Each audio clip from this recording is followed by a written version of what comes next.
Welcome back. This is another video regarding the species Trichomyrmex destructor, and what I have learned in keeping them.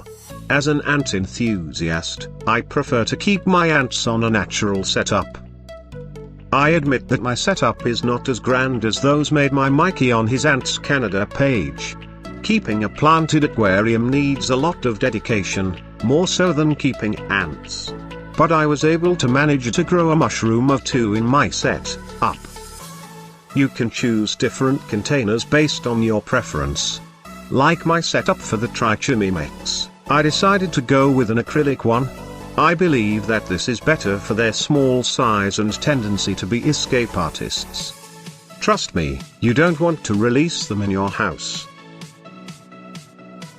I would like to have a natural setup for all of my ants, but I think that it will be a challenge to guarantee that there would be no escapists.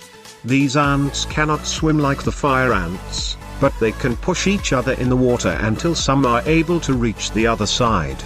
They will continue on pressing through a barrier, looking for weaknesses, pushing each other until they are able to clear the powder.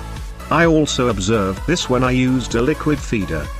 The ant in front will drown, because all her sisters are pressing her through the feeder. It reminded me on how the troops move in the game, totally accurate battle simulator. So using the acrylic formicarium provided by Ant Philippines is the best way for me. They will have the space that they need, and they won't be able to escape. Here are some samples of setups so that you will see that the in-plush really depends on the species that you have.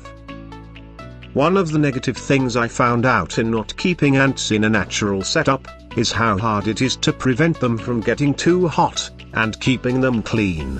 For now, I just use a brush to sweep the bottom of their enclosure and wipe the smudges using a cotton bud. A natural setup is better since you can add decomposers. It will take care of the dead ants and leftover food. Placing a wet cloth under the formicarium helps also with the moisture problem. I do not have to constantly fill the sponge that is included. As for the water source, you can use the liquid feeder that is available in the market, a bottle cap or just a moist piece of cotton. For this species I just use a used pill aluminium container and just throw them afterwards. For large species, I use a gravy plastic container. I think that this is better since more ants are able to drink at the same time and they can soak if they want to. For their food, I use dubia roaches as my main feeder and an occasional mealworm. Just be careful with the feeders since not all roaches are created the same. Red runners are also okay, but I prefer dubias since they cannot fly. Suriname roaches can be problematic if you don't pre-kill your feeders. I added some in my diacama setup and now it is infested with these small cockroaches. They move and dig very fast and the ants does not want to chase them for too long. Make sure that you can provide a suitable container, a high-protein rich food source, water, and an occasional fruit to your colony and watch them live their interesting lives. I'll end this video for now.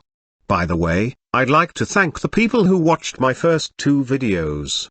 My next video will be about my diacama colony. Until then, stay healthy.